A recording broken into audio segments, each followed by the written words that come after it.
Hey everyone, welcome to the Worship Artistry podcast. My name is Jason Houtsma, and with me is Christina Kislanka. How are you? I'm great. How are you? I am doing wonderful. Now that we've gotten the really terrible intro out of the way, which you will never see. We will have a great one now. Yes, it can't possibly go wrong. You just came back from vacation. I did just come back. 20 years with my wife. Amazing. 20 years with my wife. We went off into the desert, and I like to get away from work and from daily life to just spark creativity. I find, going and teaching in Norway was really awesome, and it was very intense, but it was like really life-giving. But going and just resting and really being like still. Yeah. And we went to a place and we didn't leave. Like we just stayed there and just hung out and listened to books and just relaxed. And you found a guitar. Yeah. Okay. This is amazing. So we go to this place. I'm not gonna remember the name of it, but it's like in the desert. Like there's the Saguaro like national park, and it's like right up against it. And it's this place, and like only a few people can stay there at a time. It's kind of more of an Airbnb sort of a thing. And we're walking around, and everything is amazing. We're just like this. And my wife she loves design. She loves decoration and all that kind of stuff. And so she was just so happy because there was so much thought put in every little thing. You were just like, they were speaking her language. Right. Yes. She was in heaven, Yeah. As we're walking around, I was like, man, I didn't bring a guitar because I wasn't going to bring a guitar on vacation. But I was like, man, this is just such a relaxing place, man. If only I had a guitar, that would just be like the best. And then I walked upstairs and they had this little room with a guitar hanging on the wall. And I was like, perfect. The Lord knew. Was it a good one? It was a Blue Ridge, which is like a nice, okay guitar. I wouldn't know. It's not a bad guitar. It's not a bad guitar. Yeah. But at least you had one. Yes, I did. And I actually ended up working on a song the whole time. And then, Allie was like, yeah, it just might feel a little bit like you're working right now. Like, all right. Can you strive to rest a little bit more? Yes. So I was good. I listened. All about striving to rest. Yes. Sometimes it's work. A little bit. How have you been? I've been great. I wasn't here for a week while you were gone, so it was a very restful week. What are you saying? While working. No, I missed our office. I missed doing things as a unit. I was very by myself and isolated. Yes. But I got a lot done, which is great. No, that's wonderful. I know poor Bethany was here like all by herself. I know. Over there. Yep. She's crying right now. You Shedding can't see her. tears. She's just silent, but she's crying away. Well, man, I have to say, I'm really excited about today's podcast. Yeah, and we have Zach Bolen. Yes, Zach Bolen, who I think was one of our original guests. Like, Zach is the lead singer for the band Citizens. And, I've been on this kick lately. One of the things I wanted to do this year with Worship Artistry was I wanted to start bringing in some artists, kind of pulling in music on the website that maybe wasn't as big as I felt like it should be. Yeah. It's just like, this is a wonderful song. And last week last podcast, we talked to those guys who did the study, right? Mike and Mark. Mike and Mark. And but they were talking about how quickly songs rise up the charts and how quickly they find acceptance. But there are like the big ones that do that, right? But then underneath that, there are a lot of songs that come out. So many songs. And that are beautiful. Yeah. That are worth singing. Yeah. And so, you listen to a lot of stuff that... I listen to, almost everything that I listen to, I would say falls into the category of not corporate worship. It's a lot of very worshipful music and songs and artists that write some beautiful songs, but they're not necessarily songs that I would lead on a Sunday morning because they don't have that corporate worship element. But personally, that's what speaks to me. That's what when I'm writing, those are the kinds of songs that I'm writing. But they're not the songs that we would teach. Sometimes though, these artists do come out with some one song that I'm like, wow, I should do this song on a Sunday morning because it's just a little bit different, but it's easy enough for the whole congregation to sing. And they may not be familiar with it, but after a few times, that could be a song for our church. Well, and I think that's when to me, as a worship leader, that's when the magic really happens. When a song isn't just a useful tool, which it's great when they are. I mean, we have a lot of 600 songs on our website that are useful music and good music. Like it's not it's like still we're doing good songs. Yeah, right. totally. But it's for this purpose. But sometimes you find a song that just speaks deeper than that. It speaks more personally and can also be something corporate. And we wanted to shine a little bit of a spotlight on that. And so we did the song All Together Good, which is by Citizens. We had been doing it in my church, and I love it. It's a corporate worship song that I didn't write that I can still sing. They're like the range on it isn't crazy, but it's very dynamic. The lyrics are they're really beautiful. They really paint some really, I think, authentic pictures that are powerful but aren't hard to grasp. You're not having to sit there and go like, well, what does that really mean? Yeah. You're really able to grab it. And so what we did is I sat down with Zach, and we talked about so much, but we basically dissected the song. He had his acoustic guitar with him, and we just went through it like line by line. Like, let's talk about this. And so it got beyond I read the scripture verse and then I wrote the song. It's like really like, where did this metaphor come from? Why did you choose this? Why the word all together? Why did you choose, in this line you say here, but in this line you say there? And what was the intention behind that? And you just realize how much intention is in this song. And so my hope is that by really spending time with the song, breaking it down, and he actually does an awesome acoustic performance of the whole song at the end, that by doing that you'll be able to grasp the song and make it your own and maybe share it with your congregation, because my congregation has benefited from it. I've benefited from as well. I mean, it has reached me on a deep level. Like I know you couldn't stop talking about it. I know. Well, I'm just like, have you guys heard the song? The song is amazing. Well, but I mean, it'll like hit me. I'll be driving in the car and it's just like, this is such a good, it's really great. And so we are very happy to spend the time learning it and teaching it. And we hope that you learn it and we hope you fall in love with it. So without further ado, Zach Bolen. Zach, welcome to the Worship Artistry podcast. Yeah, thank you. It's always a pleasure to get to hang out with you, Jason. I was thinking, I think you might actually be like the first artist we had on the podcast. I'd have to go back. I'd have to go back and check it. And it might not even be there because we lost like the first 10 episodes of the podcast when we transferred to like a different server or whatever. But I mean, I'm pretty sure you were the first one that said yes. So, early adopter. Everyone listening has to just take our word for it that I was the first one. Exactly. And the best. And also the best. It's crazy. Of course. Clearly. It was 6 stars. That's right. You can't even rate it as high as it was. Well, it's really good to see you. It's interesting. I've been sitting with the joy of being together has been my go-to like worship record right now. Cause you guys did, I interviewed you after you did the phone demos cause I thought that was the coolest thing. And then you actually made the album Joy of Being, and that was awesome.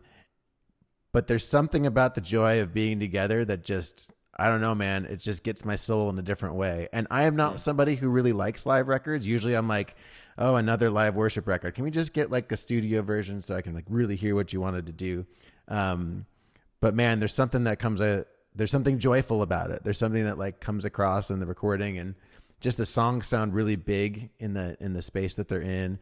And as I've been rediscovering it, it's amazing how many songs I'm introducing at my own church. Like I have right now I have a playlist of like, all right, so the Joy of Being, that one's going. All Together Good, that one's the first one that I did. Only Jesus, can't wait to do that one. It's hard to find upbeat songs. Like it's just, man,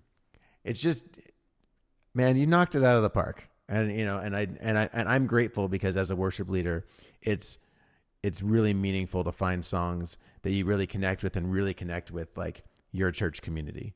And you guys managed to do that in spades. It's pretty amazing. Thank you, man. I really am I consider that to be one, a huge encouragement, but just like super high praise coming from you. You're listening to probably more music than most people I know, given your job and There's a lot of dissecting music. dissecting the songs. And for you to say that, it means a ton. So Well, I'm excited to do this because today we're going to focus on the song "Altogether Good," and this isn't really something that we've done before. We normally we talk about albums, or we talk about kind of what's it like for worship leading, and we kind of go into that with people. But it was funny. I was talking to Andrew Osenga, and he made this statement. He's like, I don't know what we have done wrong, that this song is not just like the number one song everywhere.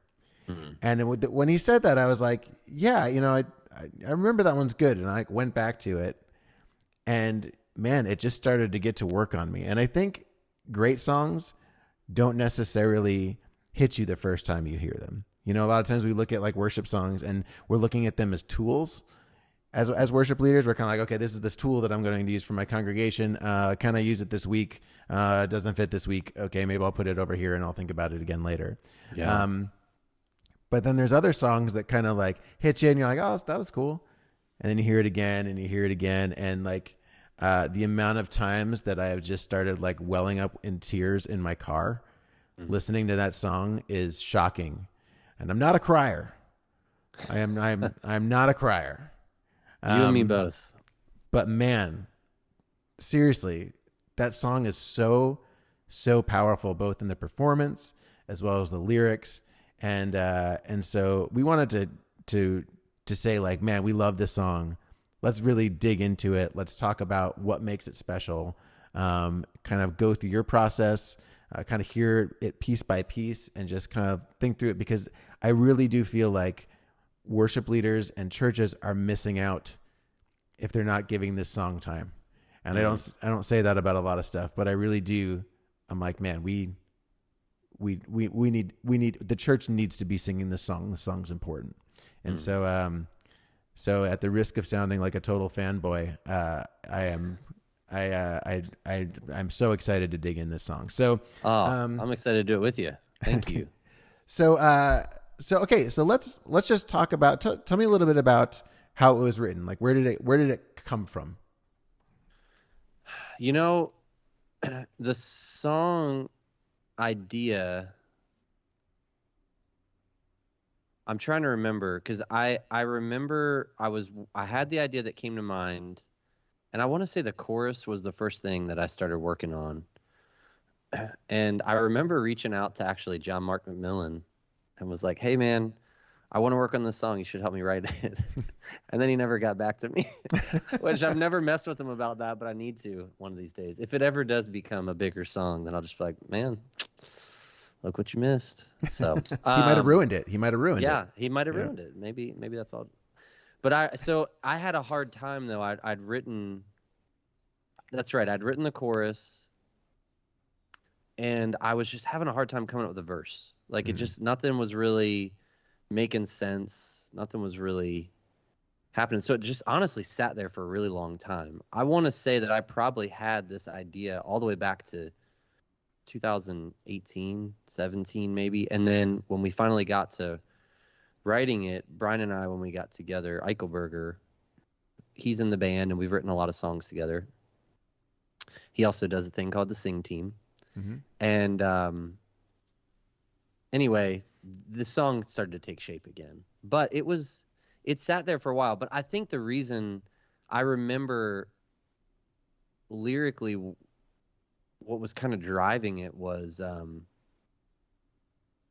I think this chorus kind of speaks for itself in that way. Mm. Like, I think most people can probably tell that it is coming from a place of just like, oh man, going through something really hard, and then realizing that through it all, God was with me. I see it now. I don't know. I rarely see that in the moment. The thing for me that has just been really true in my life has been, and it's hard to admit it sometimes, but to say that, oh gosh, yeah, that hard thing that I went through, I wouldn't be the person that I am, or I wouldn't have the perspective that I have, or I wouldn't I wouldn't believe the things that I believe if I hadn't gone through that. And that is just a really wild thing to me. And so when I was working on the chorus specifically, I started thinking about like in the silence, that like when I am praying and I'm asking, I'm pleading for you to answer, and there's not an answer, I guess, whatever that means. um, just being able to look back and see, well, you were there, and I can't really still explain why I went through that thing for so long, but I did. And then you kind of break it into micro pieces of like just daily life and just the highs and the lows of every day. We sit at our kitchen or our dinner table every night, and we're usually asking some version of, all right, what was your high? What was your low? Or, tell us about your day. And now it's pretty natural. We don't even say that. Just everyone kind of knows. I'm going to talk about the thing that was great and the thing that was hard. And I think that's just a part of every day. And to know that God's with us in that, the sort of the mundane, but then you zoom out a month and it's like, oh man, God was with me through this. And then a year and it's like, oh man. And then 15 years, that's the part for me that really makes, honestly, that's the thing for me that like builds my faith and makes God even more real. Yeah, it's wild. Can you play that chorus for us? And kind of hear how you hear it in its most natural state. Yes. Let's see. I'll turn the mic down a little here. Not down, just point it down. The other night I was I'm gonna have to tune, I guess, but the other night I was playing. So there's this other band that's on the label that we're on called Mission House. And we've written, Taylor and Mission House and Jess, we've all written songs together, and some of them are going to be on upcoming Citizens record. And they were like, hey, we're playing a show in Nashville. Would you come out and play with us for that? And I was like, oh yeah, sure. They're like, just play a song, just play it.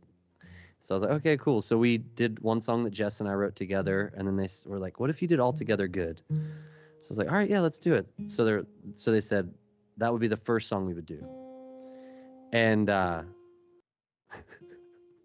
get up and I don't know what happened, but I just play the first chord and I'm like, that sounds weird. And I didn't have my in-ears on or anything. I was just kind of, I don't know, I'm not much of an in-ear guy. But I'm just playing. I'm like, yeah, okay, that chord. I'd hit the G. I was like, oh, that's weird. Something's off. And then at some point, it occurred to me, like, something's wrong. I heard the keyboard player try to come in with me, and I was like, well, that doesn't sound good. And so I was just like, I was like right in the middle of the chorus. And the longing, guys, I'm really sorry. I know I'm not supposed to do this, but I have to stop playing right now and tune my guitar. And anyway, it was good fun. But well, I think that's the thing to do, right? Like it's you just stop. Like, don't make everybody suffer through your out of tune thing. Just go like, oh, you know what? This is not going to work. Like, it's not going to work for you. It's not going to work for me.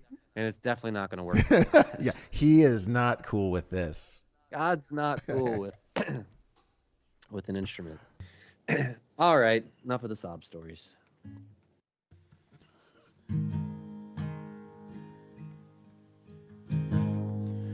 In the longing of our souls, in the darkness where we go, you are there, you are love, you are all together good. In the weakness of our faith, in the silence where we wait, you are here, you're enough, you are all together good. Dude, I love hearing you talk about how like going through a hard time. And I feel like the way that you describe it in that chorus is just, I think one of the things I love about it is it feels very real and personal to me. It doesn't feel, it's not like when the storm comes and we always kind of like a lot of songs in the attempt to be as accessible as possible to as many people as possible, it kind of goes more generic. And then when you're talking about, and I don't think there's anything wrong with that. Like that's the goal of those things. It's trying to get everybody to grab on it. But like when you sing about, in the weakness of our faith, in the silence where we wait, like I think that's a really powerful thing to sing about. And it's not necessarily something that we talk about all the time, but it's something that I think most people can grab onto. You know what I mean? Like we'd all love to say like how strong our faith is. And I just believed and, God did his thing and I knew it would all turn out. But I think in a lot of times we're in that space where it's silent. I mean, we've all been like in COVID for 2 years, right? And like, you can't tell me that you didn't feel alone at that point, or you didn't feel like isolated in some ways. And God, what are you doing? And what are you planning to do? And I think it's just such a powerful thing. So that was just sitting in a drawer somewhere. It was sitting in a drawer, just tucked off, collecting dust. And then one day it called out to me and said, finish me. So tell me, I want to dissect the whole thing. So read out those lyrics on that chorus for me. So in the longing of our souls, in the darkness where we go, you are there, you are love, you are altogether good. In the weakness of our faith, in the silence where we wait, you are here, you're enough, you are altogether good. What was the choice that you made on like the idea of like going like there versus here? Did you have a specific reason why you chose each one? Yeah, I think to show time, that when I look back, you are there in those places that I came from. And then also when I look ahead, to have the faith believing that you are there as well, and then to acknowledge that you're here right now. Like I think that's probably for me the hardest thing. It's easy to say, all right, God, you're here, but to really sit with that thought, I think is a really humbling thought. And so yeah, it feels important to me, especially if you think about obviously Revelation, referring to God, Alpha, Omega, beginning and end. And I think that what is really interesting about that is, it's interesting. Even today, I was reading John 9, and Jesus is talking to the disciples, and he's just saying, talking about the fact that that he is essentially, he's brought light into the world, and that as long as he's here, the light, there's light, and there's plenty of it. And I think that is interesting, because if you read it literally, you could read it as, okay, that's only true for when Jesus was alive as a man. But then you see what Jesus says. He takes it further, and he talks about later on in his ministry, in his life, promising to the disciples, to his followers, to other people, that he would be with us to the end of the age, that he would send a helper, it would be him, the Spirit of Jesus would be with us.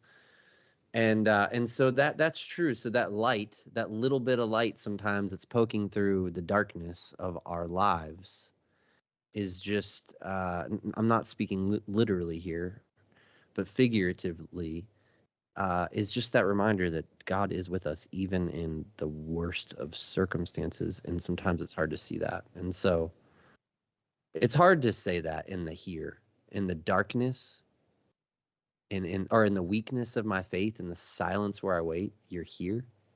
That's a hard one to say sometimes, especially if what you're waiting for is pretty massive. And to say that that's enough. Right. Easier said than done, Yeah, huh? for sure. Why the word altogether?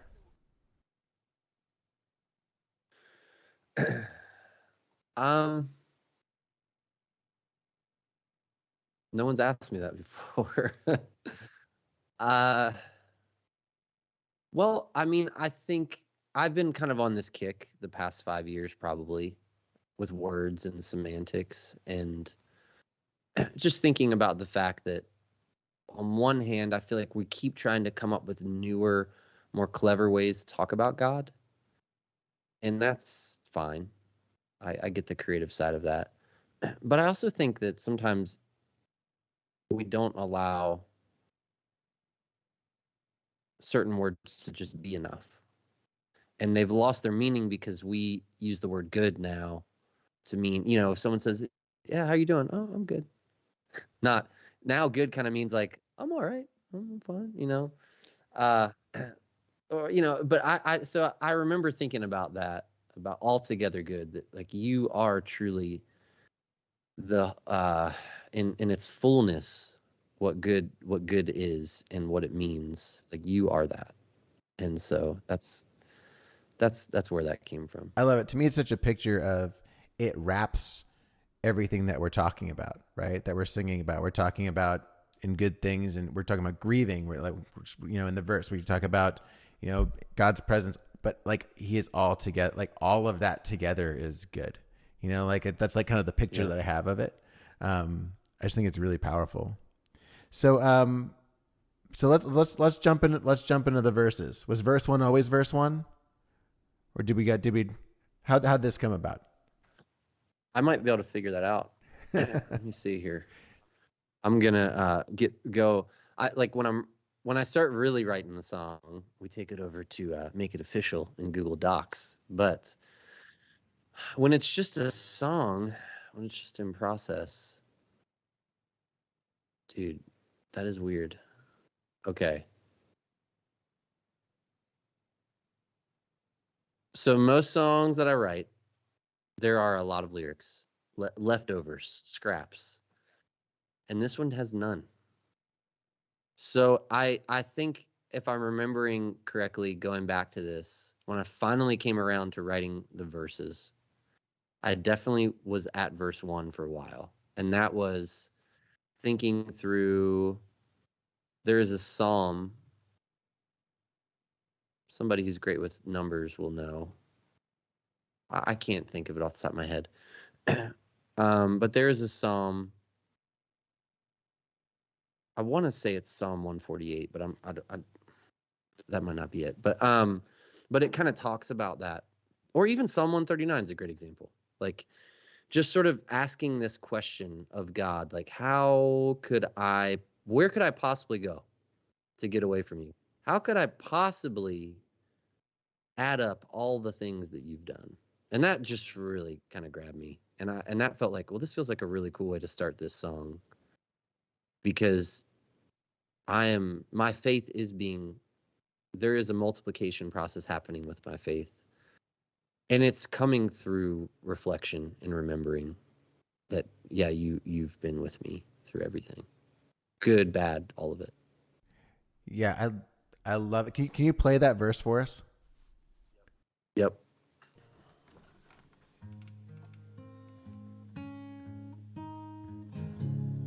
How can we recount the ways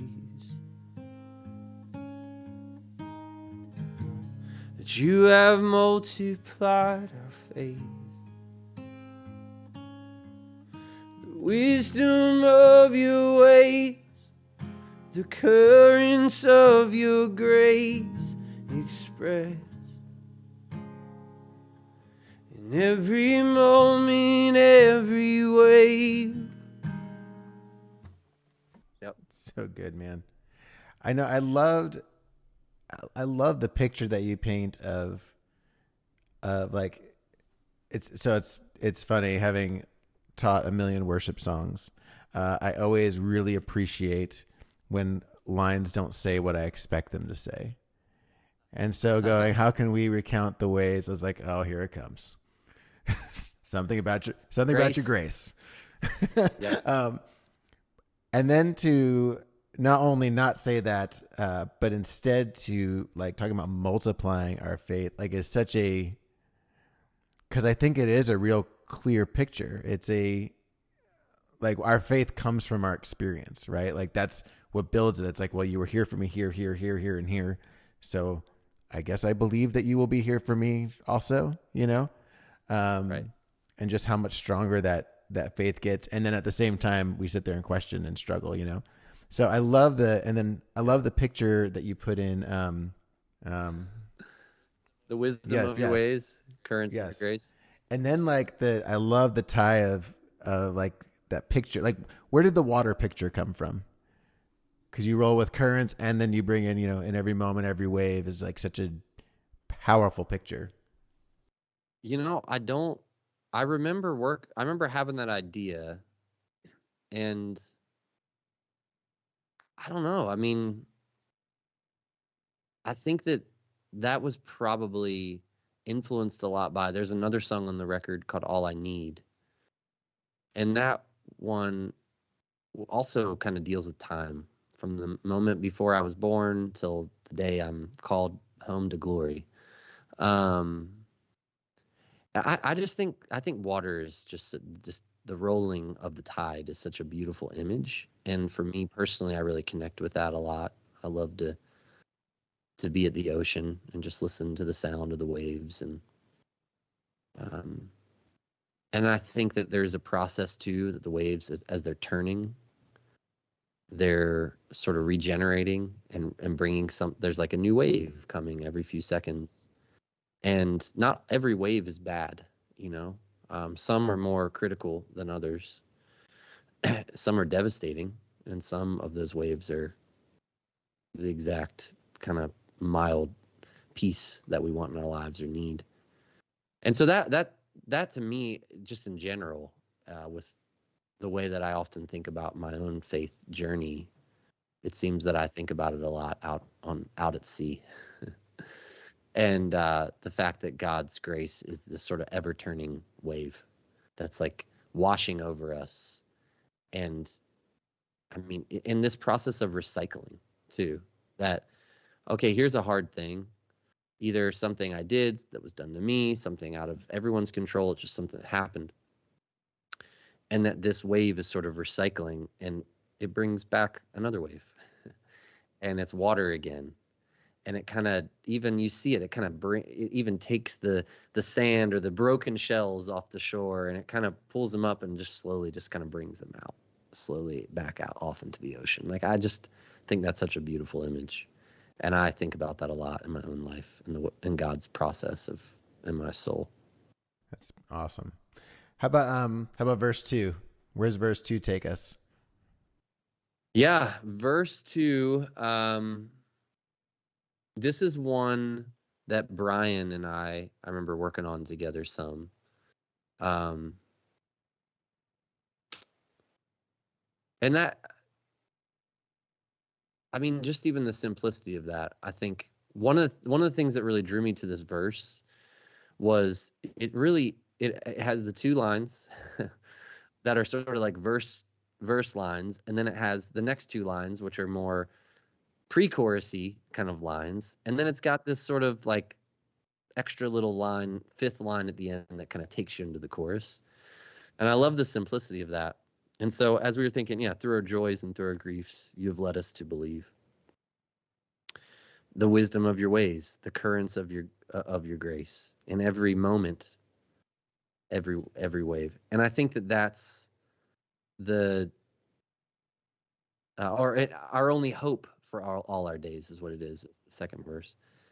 And I just think that when I remember writing that, just thinking, yeah, like that is what we're talking about. We're talking about this altogether sort of encircling of God's goodness, that in the things that bring us so much joy and so much life, and in the things that bring us death.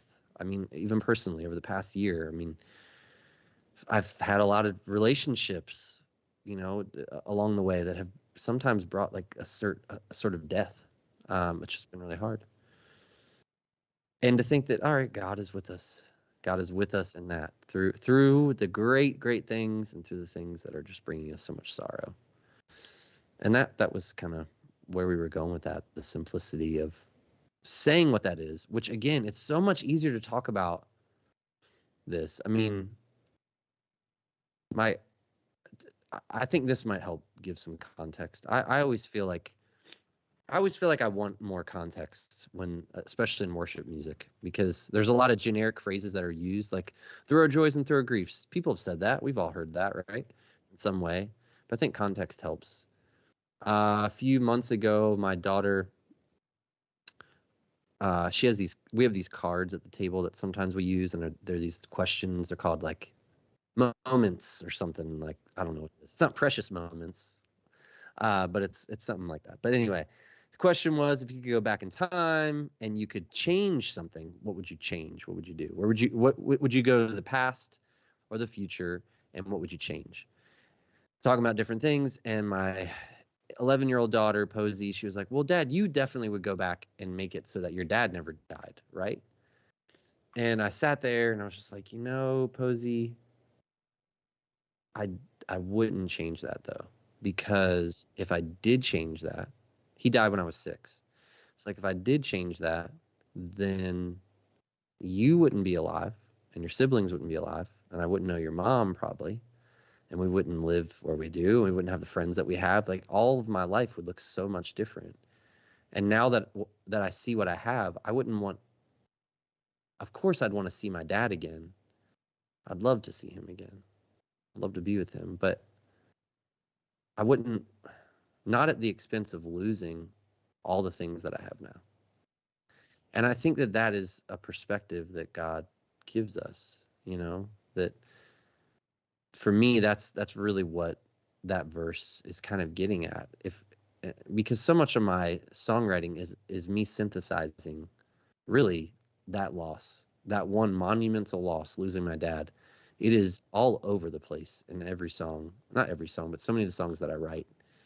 And so I'll probably spend the rest of my life still processing through songs. And so a lyric like that, through our joys and through our griefs, you've led us to believe, like, yeah, I mean, that actually is true, that somehow through loss, I found faith.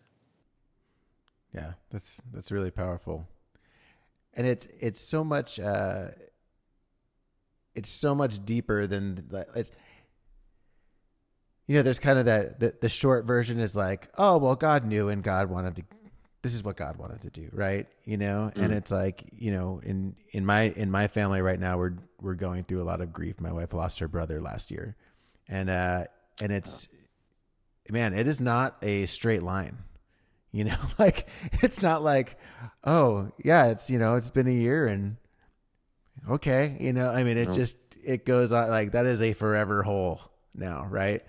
That you're dealing with. And yeah. And I've watched as we've,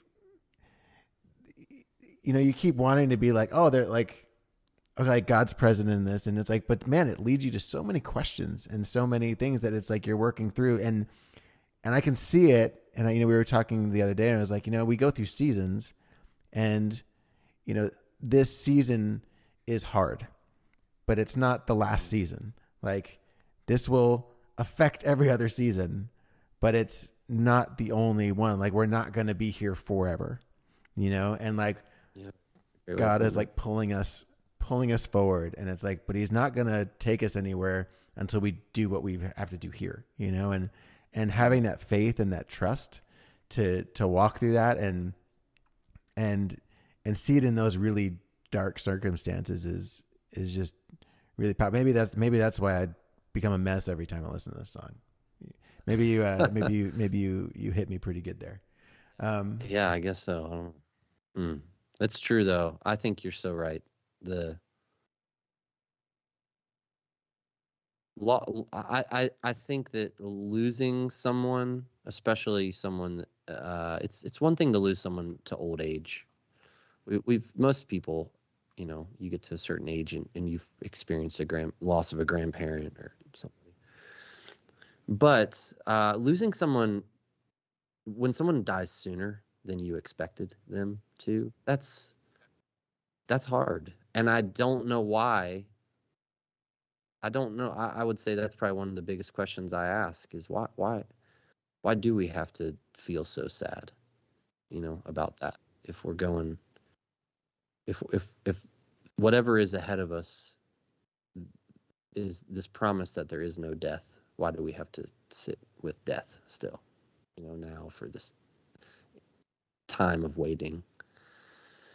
And I think that art and songs are such a huge, and books and so many things are such a helpful way of just processing through things that are really, sometimes you just don't have words. And sometimes it really is as simple as through our joys and through our grief. Like, I don't know how else to describe it except to give it that one word, grief.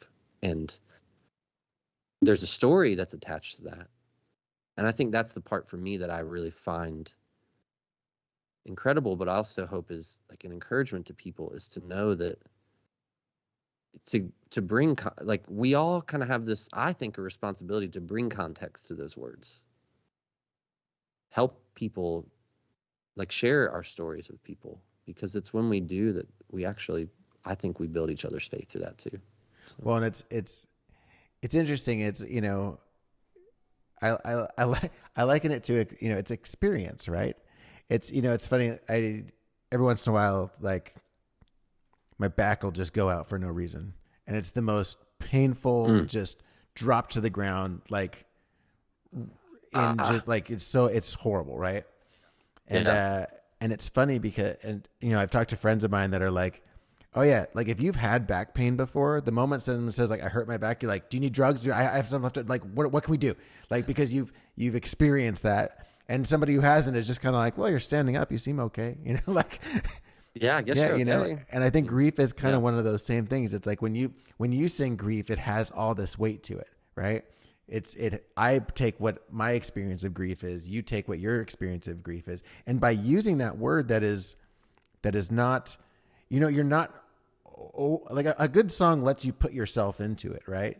So you're not over explaining grief. You're not like making it so specific. But it's still a strong word. It's still something. It's a word that we all use. We don't tell our friends, like, oh, like, yeah, I'm just going through this storm right now. Right? Like, yeah.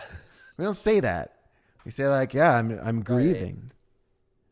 That's a real word, that's a real meaning. And so, like, I think using that simplicity is actually, I think, is really refreshing. I feel that, man.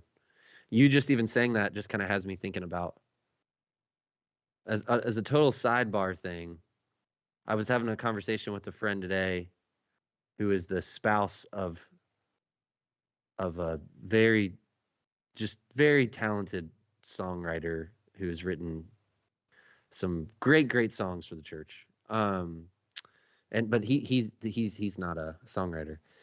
And we were talking about this and just songs in the church, and we were talking about how, oh man, I had said I wish that people told more stories in the songs that we sing.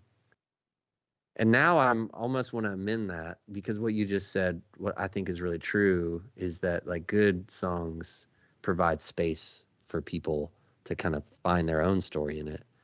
And maybe that's what we just need more of, is we need more songs that, like, that really, as an act of hospitality, if you will, just say, like, hey, come into this house and take a seat, and I'm not really expecting anything from you, but if you want to talk, I'm sitting here, and here's a tea, here's a coffee, and we'll just sit here, and I'll ask questions, and we'll provide the space for an answer if you have one.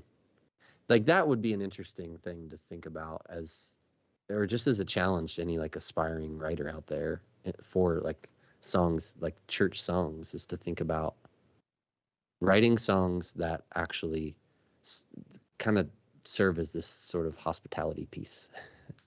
It's like, I'm just opening up a window for someone to be able to, or door, in hopes that someone will just come in and feel at home. Well, and in saying these, singing words like "you are altogether good," like "when I'm struggling," like, my pastor often says, sometimes you have to belong before you have to believe. Sometimes you have to, sometimes you have to say something before you believe it, and, like, giving words and letting those things seep into us, I think is like, sometimes that's how God's doing it, and it's just, and so giving space for that is really, it's really awesome. So you're right. You're so right. So right. Right again, Well, Jason. here we are. So okay, let's go to the bridge. Bridge, yeah. Can you sing it for us real quick? Sing the chorus. I love you, Lord. I love you, Lord. You are my more holy, present, and pure. And it's just that. Yeah, so good though. So I have a couple questions about this bridge. Okay, Yep. so Yep. the transition of talking from we to I. Why was that important? I started thinking about how okay, this is weird. This might be TMI. But I was taking a shower. That's hilarious because the first question I had when you're like, this might be TMI, I was like, does it involve a bathroom? And it does. Yeah, it does. It does indeed. I was taking a shower. I had my phone on the sink, and we had this melody going, but could not come up with lyrics for it. And I just started saying, "I love you, Lord." And I was like, "Oh man, that's so simple, and yet so seldom do we say that." Like I hear people pray it. "We love you, Lord. We love you." But I'm like, man, I don't know how often I say I love you. I love you, God. And I think that's one of those phrases that we use as filler. I hate to say it, but I do think it is. I mean, it's the same reason we just tell people, I love you, I love you. You know, like, and not that it isn't true, not that it isn't real. I'm not trying to get into that. I'm more just saying, but do we really think about that? Like, to say that we love a God that we can't see, and yet we can through the most abstract ways, through our stories, right? That's a pretty bold thing to say. And that to me just felt like that feels like an individual thing that should be sung, not just all right, because I would say this, like, not to get too weird on it, but sometimes I do wonder if, one, we overthink things, and I think we probably do, but two, I don't know, just do we set an expectation that isn't really fair? And that would be like for all of us to sing this thing that might not be true for everyone. Of course, people don't have to sing that. I don't know. I know there's been a big talk, and even people I know are like, well, wish there was more we songs, and that's in this song. But I still, I don't know. I still can't get past the fact that, like, there's just some things that maybe I can say right now that someone else can't, or someone else can, and I'm just not in a place to say it. And so saying something like, I love you, Lord, at least for me, was really hitting home. It was convicting, because I realized that I don't know the last time I've really said that as, like, from me. And that was humbling, and I was just like, I gotta sing that. So Yeah, it's interesting, the balance that we have in worship, right? Because it's like we're doing this thing, we're doing it all together, but we're singing about really intensely personal things. we are. You know, We and are. it's if we're doing it right, and that.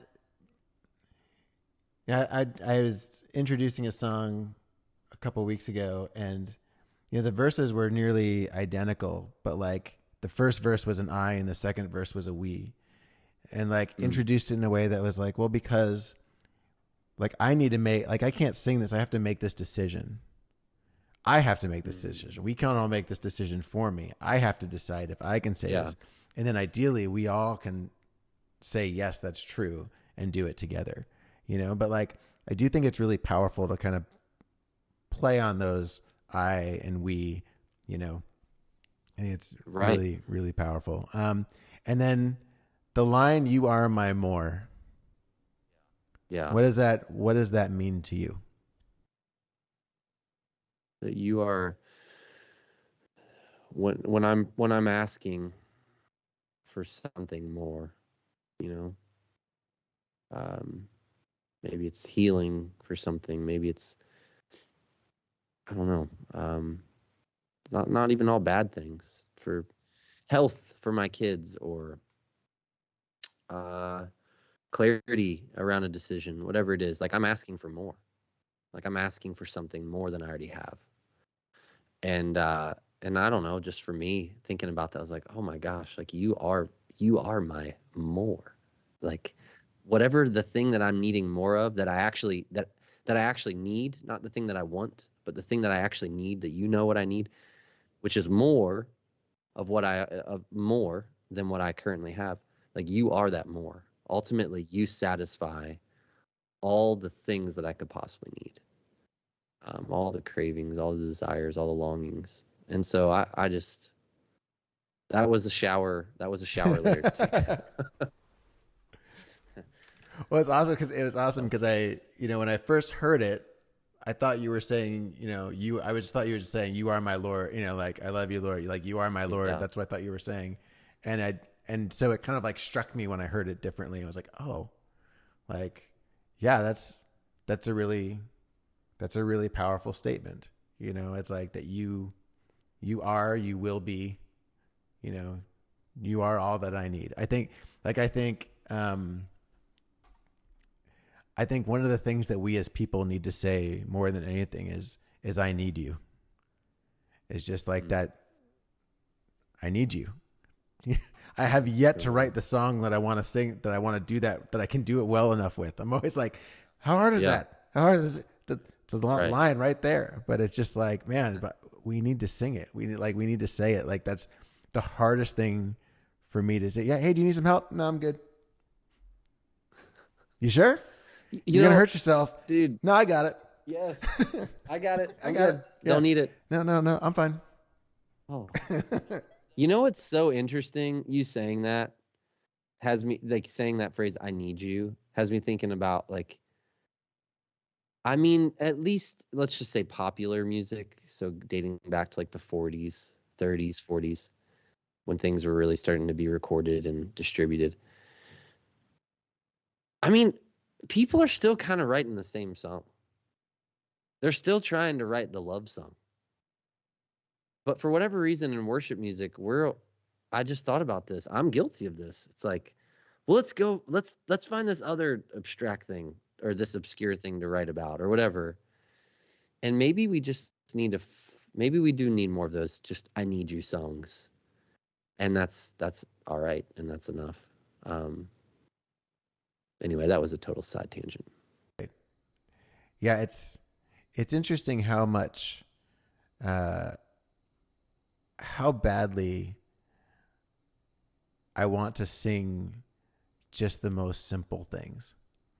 I was just teaching this school, in Norway, and you got all these kids, they're all writing their first song.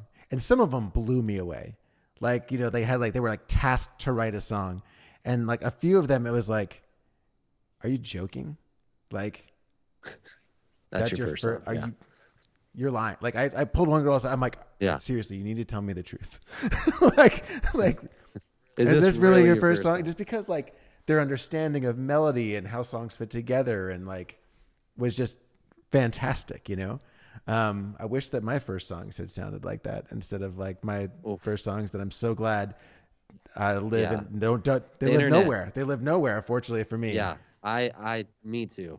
Oh, thank God that they don't live out there. Yes. But one of the, we were kind of talking about songs, and I was like, the world has kind of, when I was in a band and we were trying to make it and we were writing worship songs and we were trying to be like more creative, and like it felt like, man, there's not a lot of really creative stuff there. We wanted to be super creative and more abstract and more like, hey, let's really mess with this, And it feels like we've kind of gotten that, like with the influx of all the music that's out there with different artists, right? Like they're all kind of expanding into these more abstract ideas. And I find that as myself as a worship leader, I'm like, just let me sing I Need You. Just that's awesome. I love creativity. I love when a word or a phrase like twists something, but I find myself more and more just like, oh, yeah, I just want to say I need you. I want to say you are altogether good. You know, like that's what I want to sing right now. I don't have the energy to figure out what this means. You know, maybe it's just my place in life at this point, but it's like, yeah, I just want that. That's what I want, you know? So Yeah, I'm with you. It's reminding me of have you read that C.S. Lewis book, Reflections on the Psalms? I have not. He didn't necessarily write it as a book, I guess, but he kind of did. But he sort of talks about that. I think someone told me it's in another book too, but specifically it's in this one where he kind of talks about how when praying,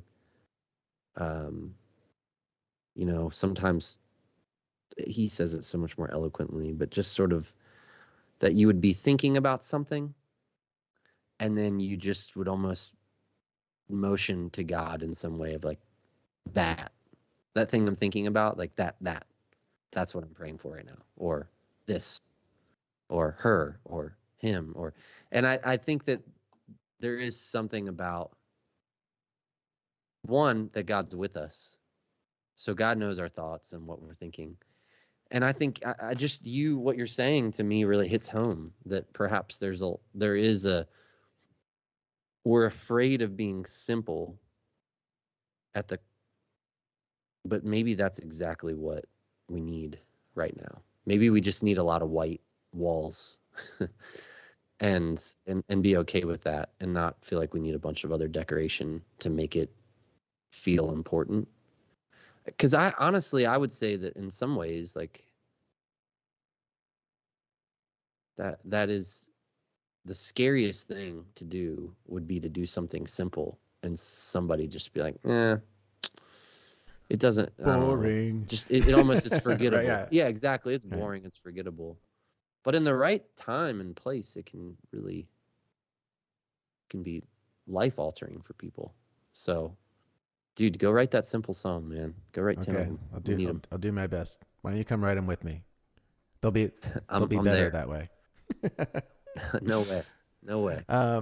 Well, hey, can we hear the whole thing all together?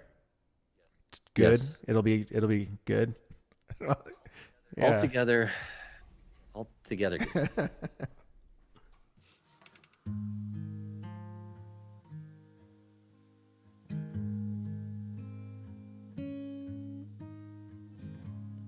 How can we recount the ways that you have multiplied our faith?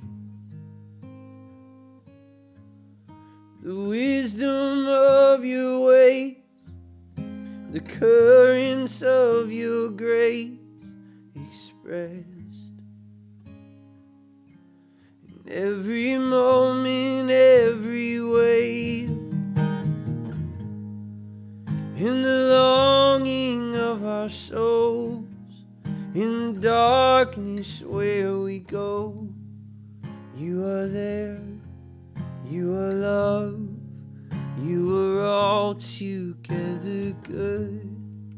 In the weakness of our faith, in the silence where we wait, you are here, you're enough, you are altogether good.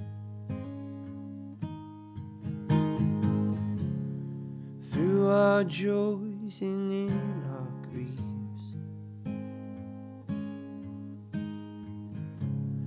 you have led us to believe the wisdom of your ways, the currents of your grace expressed, our only hope for all our days.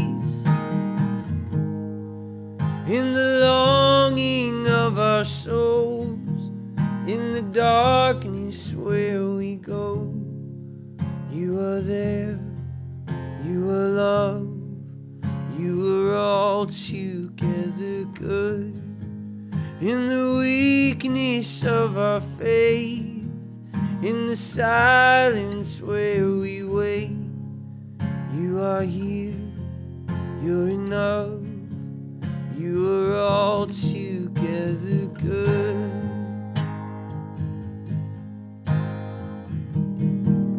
You are all together good.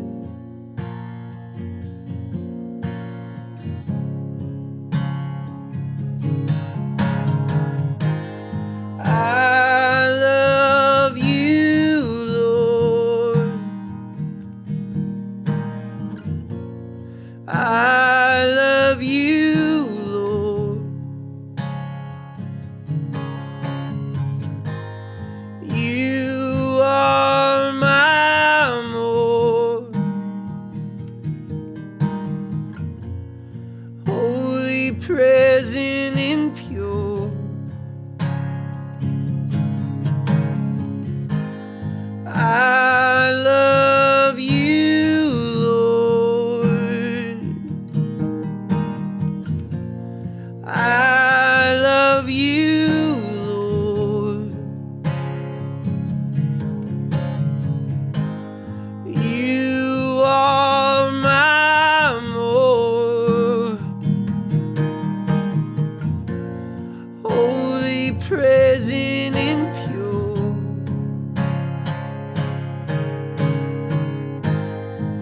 In the longing of our souls, in the darkness where we go, you are there, you are love, you are all together good. In the weakness of our faith, in the silence where we wait, you are here, you're enough, you are all together good. I love you, Lord. I love you, Lord. You are my more holy, present, and pure. You are all together good. Man, that is beautiful. Mm. Is it, Thank you. Zach, thanks so much, man, for taking the time to do this, and to add weight to the already heavy words. It's really powerful. It's more than I could have hoped for this time, and so just super grateful for you to like open up, share some of your story, and thank you for giving us this song. Like I said, it's just living in my soul right now, and it's really powerful. And I think a lot of us could. I will say, man, my church community has grabbed it wholeheartedly, which is not always what happens. Not an easy thing to do. And so, yeah, it's been really great leading it, and then just having it as well. So, thank you so much for taking the time. It's great, man. That means a ton. Thanks, Jason. I appreciate it. Man, well, that was a beautiful song, like a beautiful rendition of it too, acoustically. Oh man, his voice. So here's something that's kind of fun is. So in there, we were talking about like, oh man, we just got talking about songwriting, and so after we hung up the phone, we were like, you want to write that song we're talking about? He's like, yeah. So we ended up setting up a co-writing session, and it's, I listen to Citizens, right? Like I like their music. I love Zach's voice. It actually it's unique. It's a very unique voice.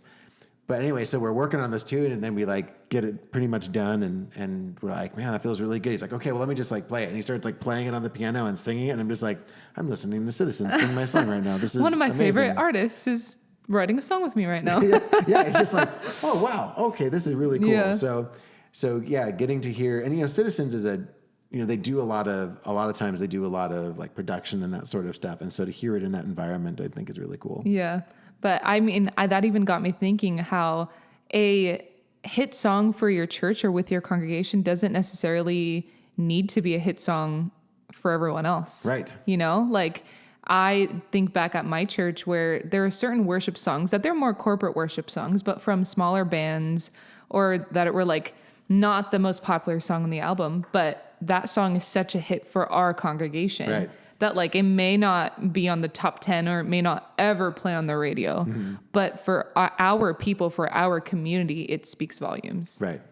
Well, and that's, when I was teaching in Norway, one of the struggles I think that I've often had is like, I write songs. I write songs for my church. It is the whole purpose of doing it. But because of that, right, like it's hard for me to go and teach, because a lot of times people think it's like, you can't say like, oh, well, me from the song so-and-so that I wrote with so-and-so that everybody knows, right? But there's something to be said, and I really believe this, that there's something to be said about writing for a specific audience, and just like, this is all it needs to be.